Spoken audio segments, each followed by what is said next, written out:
Meeting will now resume. I welcome Mr Wally Tallis, Acting Chief Executive Officer of Indigenous Business Australia, and officers. Officers called upon for the first time to answer a question should state their name and position for the Hansard record, and witnesses should speak clearly to the microphone. Minister, do you have any extra opening statements? No, I don't. Mr Tallis, do you have an opening statement? Yes, I do. Please. Good morning, everyone. Wally Tallis, Acting CEO of IBA. To begin with, I'd like to acknowledge the traditional owners of the land in which we meet, the Ngunnawal people, and pay respects to their elders, both past and present. As I said, my name is Wally Tallis. I'm of South Sea, Torres Strait Island descent, with family connection to the Birrigubba people of North Queensland. I'm currently the Acting CEO of IBA. I'd also like to pay my respects today as National Sorry Day and acknowledge those many families and communities who have been affected. I'd like to take this opportunity to provide the committee with a brief update of IBA outcomes since our last hearing. I start with our Business Development Assistance Program, or BDAP. As you have seen in recent budget released and as announced by Minister Scullion, the program's funding arrangements for the next 4 years of appropriations will be redirected through the Indigenous Advancement Strategy, administered by the Department of Prime Minister and Cabinet under a contractual arrangement. This is in effect an extension or a continuation of the 12-month contract we are currently and successfully operating under. Negotiations for the contract deliverables are currently underway. We are hoping the next contract arrangements will not significantly change the way we now operate the BDAP program. BDAP's performance remains strong, with our third quarter results demonstrating that IBA has met or exceeded all but one target for the 9 months to March, and in many cases has or is close to achieving full year targets as set out in the current contract. In addition to this strong performance, IBA has a range of actions in place to continue to be innovative through new product development. These new products include a new startup finance package, procurement loans, digital marketing workshops, business accelerator, collaborative spaces, cash flow finance, and a range of other business support initiatives. Pleasingly, IBA customer satisfaction of business workshops is at 97%, which demonstrates that the workshops are meeting the needs of our customers. IBA continues to actively assist businesses in remote Australia. Over 42% of our business workshops and 44% of our loans to new customers were for businesses and entrepreneurs in outer regional, remote or very remote regions. In addition, IBA is actively participating in assisting businesses with procurement development opportunities through our sector development team. As at the 30th of April, loan commitments for 2016-17 financial year are just over $12.5 million against an annual budget of $13.7 million. Of this, 75% of these funds went to helping new customers, and 77% of our loans went to customers with a high, very high or extreme risk rating, meaning IBA continues to be a lender to people not being able to access mainstream lending. The Minister also announced there will be changes to focus our effort on helping startups and Indigenous entrepreneurs who need intensive support or tailored products not provided by mainstream lenders. This is seen as an expansion of the continued work we are doing to complement our standard business loan and asset leasing offerings, which is based on our engagement with Indigenous businesses and a first-hand understanding of our customers' needs and aspirations. IBA continues to build new partnerships to enhance outcomes for our business customers. These partnerships with key Aboriginal and Torres Strait Islander organisations will better deliver the solutions to the inequality experienced by Indigenous Australians. For example, through IBA's partnerships with PSG Holding, who is an Indigenous service-based organisation, IBA is helping to develop a number of Indigenous businesses who will be upskilled and trained to a point where they'll be given a live contract with PSG and then have the ability to win tenders for service contracts in their own right. Irrespective of funding arrangements, IBA remains committed to develop capabilities and skill sets of Aboriginal and Torres Strait Islander people required to start, grow viable and sustainable businesses. Now moving to our home ownership program, IBA has implemented a number of initiatives to increase opportunities for Aboriginal and Torres Strait Islander individuals and families facing housing affordability issues as a result of low incomes. In the last year, IBA reduced commencement interest rates for our lowest income customers to 1%, which is an historic low, particularly compared to mainstream banks. Interest rates and terms for fee finance were changed to assist customers who demonstrate ability to service a loan but have difficulty saving enough to cover the additional cost imposed on individuals and families when buying a house like stamp duty and legals. In addition to its affordable interest rate, IBA reduced its deposit requirements to as low as $1,500 for eligible customers with low income, and IBA requires no mortgage insurance. Amendments for qualifying length of time in employment were also made, so people who have been in employment for shorter periods now have a better access to home loans. Demands for home program continues to be strong, as at the 30th of April, IBA has approved 414 loan applicants, with over 90% to first home buyers, compared to 15% in the wider market. The introduction of an online expression of interest process and more targeted marketing has seen an increase in demand when compared to the same period in the previous financial year. 318 new EOIs were received for April, a 65% increase on a monthly average received each month over the first 6 months of this financial year. These new initiatives are to improve upon the foundation of a highly effective Commonwealth program, which has provided Indigenous home ownership outcomes to over 17,000 Aboriginal and Torres Strait Islander people for an excess of 40 years. In a recent study of Urbis, who reviewed the economic impact of the Indigenous home ownership program since its inception, from a contributed equity through appropriations of $239 million, this program has created an additional $2.1 billion in asset wealth to our customers. Urbis also found that this program has contributed to over $630 million to the Australian economy and $73 million in Commonwealth and state government revenues. Urbis also calculated that via the program, over $18 million in savings to the Commonwealth has been realised through reduced Commonwealth rent assistance payments and freed up social housing for 8,800 Australians, resulting in avoided costs to the community for homelessness of approximately $31.6 million. The current loan portfolio stands at 4,500 home loans, valued at $1.1 billion. IBA recently facilitated a roundtable in March. A working group has been established to assist IBA to further reframe its IHAP strategy to support increased supply of affordable housing, including on Indigenous land, through initiatives such as shared equity, rent-to-buy products and a structured financial literacy program. Our investment program continues to perform strongly, particularly in offering a range of investment opportunities for Indigenous organisations, as well as working on its expanded offering by developing new products and services. We are actively engaged with more than 110 organisations, many of which are in regional or remote Australia, to develop improved governance, sustainability and commercial capability. Of these groups, 31 are co-investors with IBA. In addition, the investment program also provides leasing solutions to a further 61 Indigenous clients, with a continued focus of IBA on how we can expand our reach to assist and deliver outcomes to an ever-increasing client base. In conclusion, IBA is committed to delivering meaningful and sustainable outcomes for our customers. We are performing well, continuing to develop new products and services and building partnerships with Indigenous communities, as well as government and the private sector. Our approach is and will continue to be evidence-based, build on proper consultation with Aboriginal and Torres Strait Islander people and the communities we work with. Thank you. Thank you, Mr Tellis. Senator McCarthy?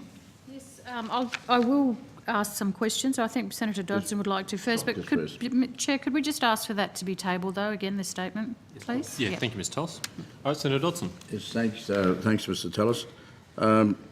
In the 2017 budget, the government allocated $146.9 million in funding from the IBA to the Prime Minister and Cabinet to support Indigenous entrepreneurs. This followed similar transfers of $23.1 million in funding from the IBA to the department in 2016 to provide support to entrepreneurs. My question is, why is the IBA not capable of carrying out the functions proposed for the use of these funds? I don't know if the department wants to answer. Well, perhaps I can assist.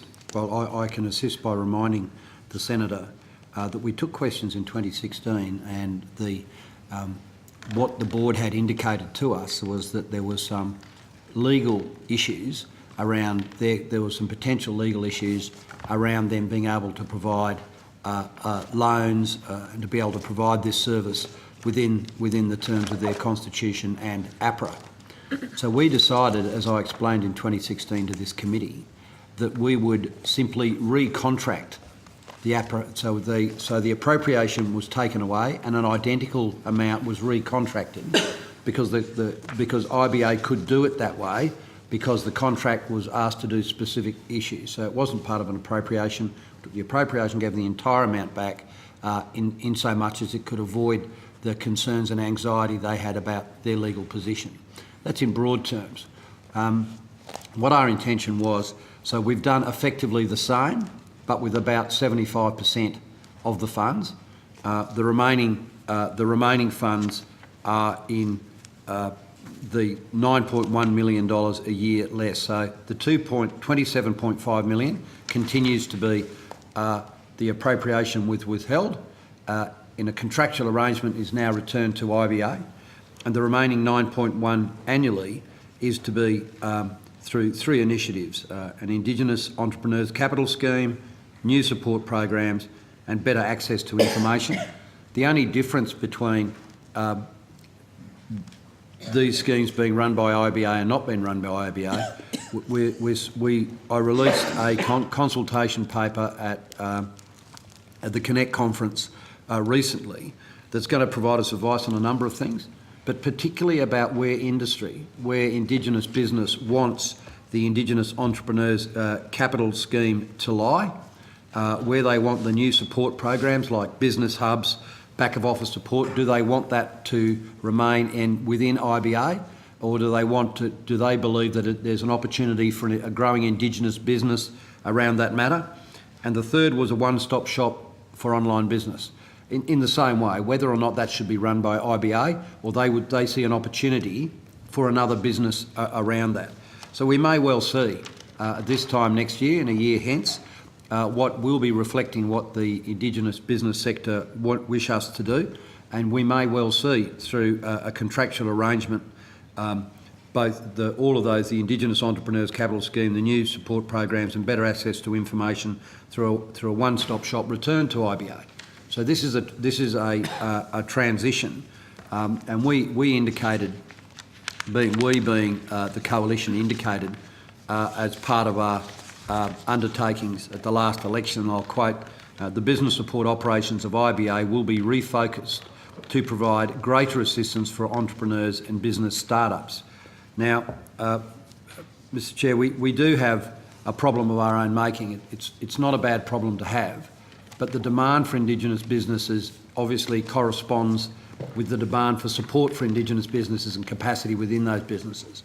As you would know, we've had a significant increase in the number of Indigenous businesses just doing business with the Commonwealth, and that has driven a great demand for Indigenous products, and for Indigenous procurement more generally. And this is a comprehensive effort to ensure that we meet the demands and the growing demands of the Indigenous business sector. Thank you, Minister, for that. I appreciate the joy with which you welcome the entrepreneurship that's rampant out there amongst Indigenous Australia. And I support such things, but I'm just wondering, because I recall asking you the questions last year at estimates, and I asked about whether there are legislative amendments to be made, and this is 12 months now, we haven't seen any. We've got a contractual arrangements which seems to has some ifs and buts in it, and I'm not sure when the board of the IPA are going to determine their capacity to enter into this field or not. And at what stage will the Senate see any amendments to either transfer these functions out of it, or remove the functions from the IBA, or clearly make the Prime Minister and Cabinet Department a more efficient deliverer of services? Because it's not known for that. So I'm just not in this field. No, I can assist, Senator. We are depending. As if I asked you for the advice about who should we ask about, who should provide these services, I'm quite sure your advice would be consistent with the advice you've provided me in the past. You should be dealing with the Indigenous sector. They should be providing you with the advice. And so that's the reason that I have launched a consultation process with the Indigenous sector to provide us that advice. And as I've indicated, 12 months from now, we would expect a settling of all of these matters, particularly about who runs and where where do each of these new initiatives sit? So can I just be reassured that the underlying intent is to sustain the Indigenous business entity, corporation, and its independence, as well as the ILC, I presume, in the further revision of these matters?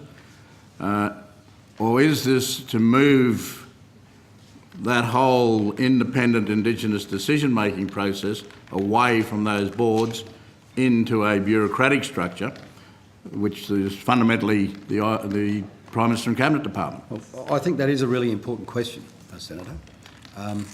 There is no intention to move it away from either of the boards. I should just ensure that the context of the independence of the boards, the independence of the ILCs is clear.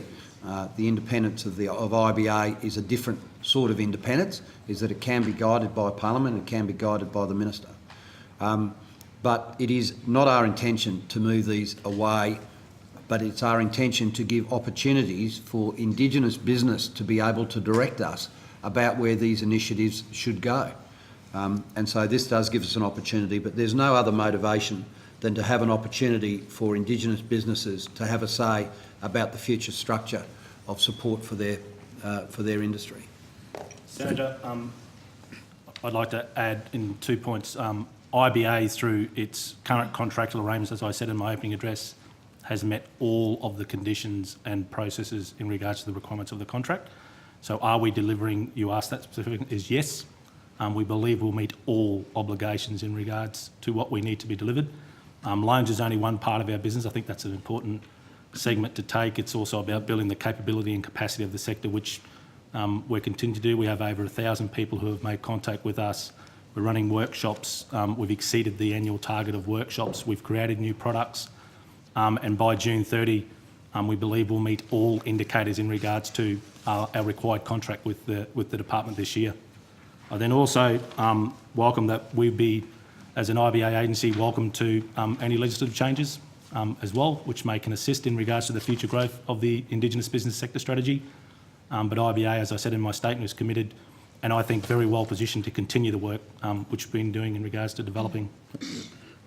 Minister, maybe to satisfy some of my anxieties, because they're not satisfied by the financial transfers that are taking place here, is the contract available for our purview?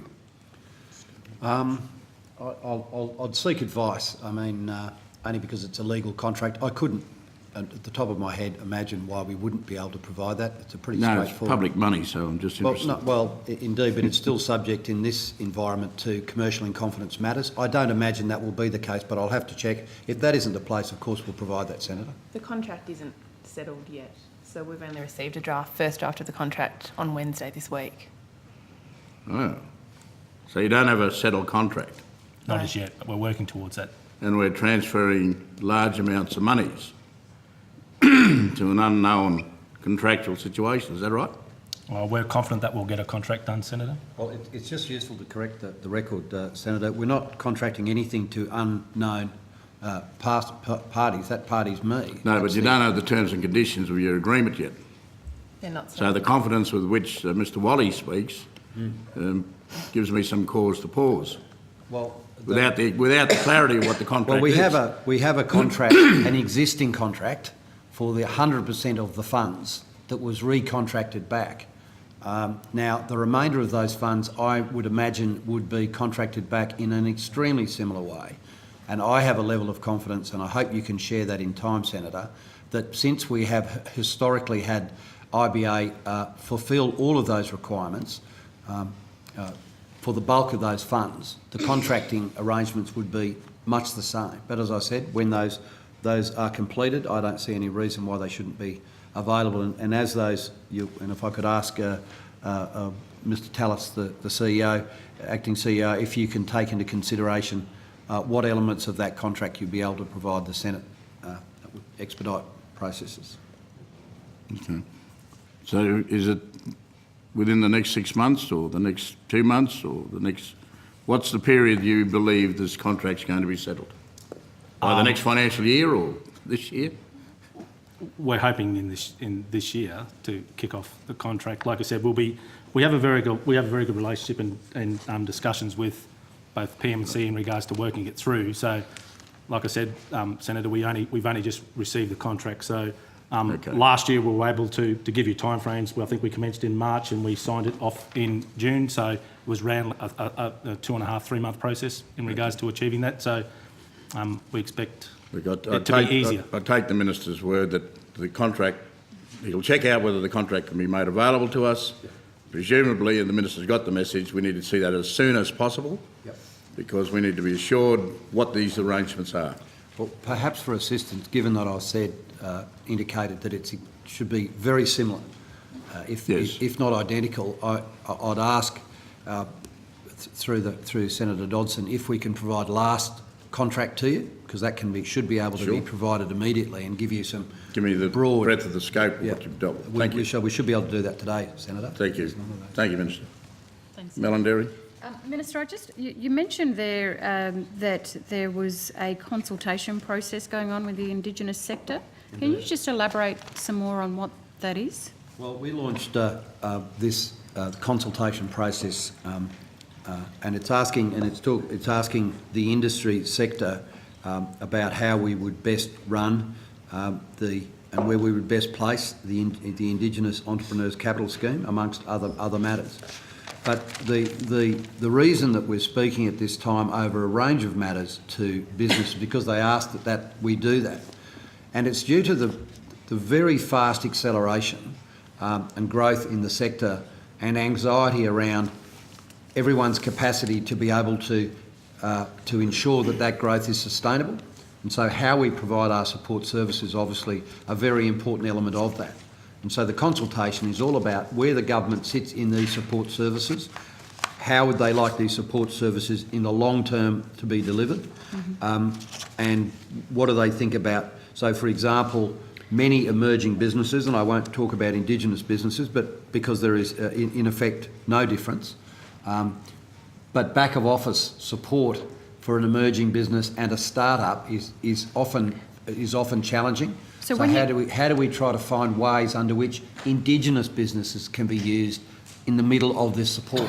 So as an emerging sector of business support comes out, we're trying to ensure that our advice is, in so much as we're sending a signal, we'd like to make sure that Indigenous businesses are in there providing the support and seeking advice on the structure of that support. So when you talk about the Indigenous Business Entrepreneur Scheme, is that around workshops, business planning, training, all of those support? Is that what you're referring to? There would be... are they the functions? Look, that is some of the functionality of business support, but I think it is a lot broader than that. The success of the Indigenous procurement process, which I think has gone from some 6.2 to 407 million in 18 months, and you can imagine the 708 companies, and they're the ones who are operating at contracts above $10,000. So they're the ones that are on Oz tender. There's some 51% Indigenous employees. So we have I suppose, an HR challenge about ensuring that those employees have access to professional development. So it's not just only about training. There's a whole suite of business support processes. And so for example, in our planning... Sorry, Senator, just that you said 51% of Indigenous employment. So how many in that procurement scenario are Indigenous? How many businesses are they? Indigenous businesses? 708. 708. And that's right across the country? That's across the spectrum of Australian business. Okay. And one would assume, Senator, those, and I don't have the number to hand, perhaps I can take it on notice, so that's just those on Oz tender, so the contract's above $10,000. So they're all above $10,000? They're all above $10,000. Okay. So the others that are not above $10,000, I think you can make a reasonable assumption that those people who may be trading as sole partners, some sort of a non-company structure, would be like a family business, and they would be very likely to have, if there's 2 or 3 people, high levels of Indigenous engagement in any event. So I'm just trying to understand though, the IBA, you are an independent statutory body. Correct. You have been functioning for well over a decade. Correct. You have been doing all of these functions for 10 years. In your statement, Mr Tallis, you speak very strongly about the successes of IBA. What did the board think of this decision that you would be losing your functions and control? Oh, Senator McCarthy, that does sound a little bit like asking an officer for an opinion on a matter of policy. I'm sure Senator Scullion will be happy to comment. What feedback did the board provide to this decision, Mr Tallis? We're briefing the board next week. So the board does not know that this is taking place? The board's aware, but we haven't formally advised them in regards to the contract yet. So there's been no formal decision even or discussion in the board meetings? Not as yet, no. So this is a decision completely separate of an independent statutory authority where the Minister and Prime Minister and Cabinet have decided, due to no doubt your success financially, that perhaps that money would look better in Prime Minister and Cabinet in terms of these functions. Is that correct? Senator McCarthy, you can't ask the officer to express an opinion on a matter of policy. It's a very elegant attempt to paint a picture, but as I've indicated, first of all, the premise that independence is a... so for make an example, the ILC cannot be directed by me or Parliament. It's a significant difference between the IBA, who can be directed by me or Parliament. So the notion of independence is separate. Can I say, the IBA do a remarkable job, but the challenge that we are all faced with is a tsunami of opportunity that we have not seen before. But if So you're making the so decision, this is Minister, not business as usual. We need to ensure that the synergies between other elements of government, which are very strong contact and growth of the sector, which is not a task that has been placed with IBA, but the task that we are now all faced with, of which IBA is a part, we need to be able to lift our capacity to fill the demand. And that is what Indigenous business have been asking us, Senator. And so what we have been told, irrespective, we will wait, of course, and implement judiciously the outcome of our consultations. But the indications are that we really need a change in focus. That's been directed to me by the business sector, by Indigenous business, and I am faithfully following their instructions. They have indicated the sorts of changes that they require, and I'm ensuring that those changes are made. But as I've indicated, in 12 months' time, it may well be the case that the sector says, look, yes, we've got these things running. No, we don't think there's a capacity to have new businesses outside running that, so we'd like them returned to IBA, and that's exactly how it will happen. Minister, our job is just to scrutinise your process. I understand that, Senator. We're talking about an independent statutory authority that is obviously doing incredibly well financially. We need to understand, this committee needs to understand why it is that those funds are now no longer going to be controlled by a board that hasn't even made a decision yet as to whether they agree to this. And we must unpack this process. So could I just ask, are you legally able to make a direction to Indigenous Business Australia regarding how IBA can administer funds under the Indigenous Business Development and Assistance Program? Under Section 151 of the Aboriginal and Torres Strait Islander Act, it provides me with the powers to do just that.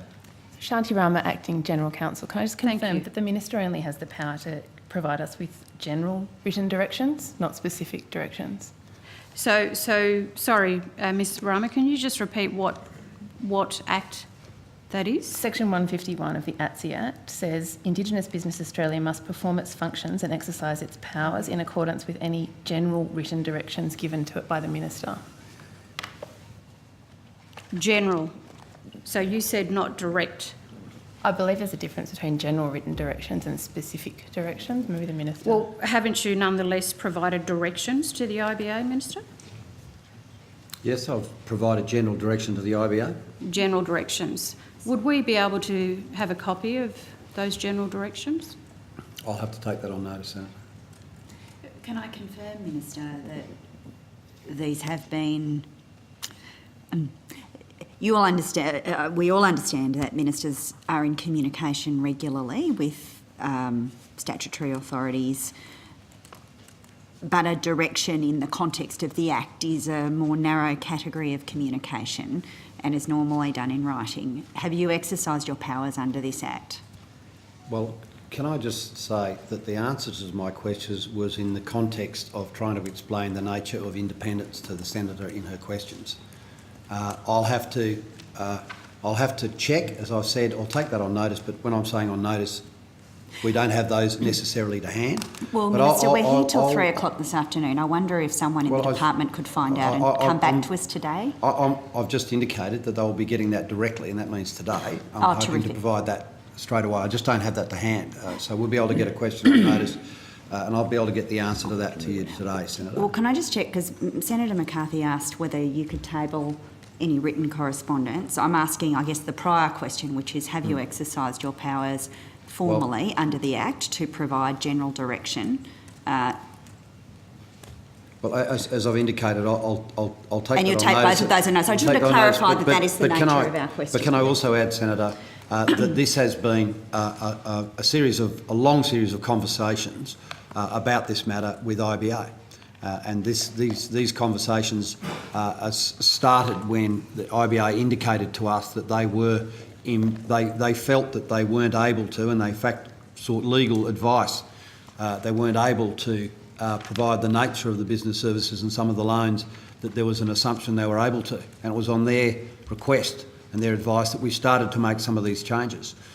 So this has been an ongoing conversation. So the notion of we have come out of the blue and directed something specifically with is not quite the circumstance that we're in. So Look, I hear what you're saying, Minister, and I think we just appreciate seeing the documents. Clearly, it sounds from what we've heard this morning that a decision has been made outside of a board process, and we need to understand how that can occur when the IBA is an independent statutory authority. Thank you. Thanks, Chair. Thank you, Senator McCarthy. Are there any further questions for Indigenous Business Australia? If not, I thank the officers for their evidence.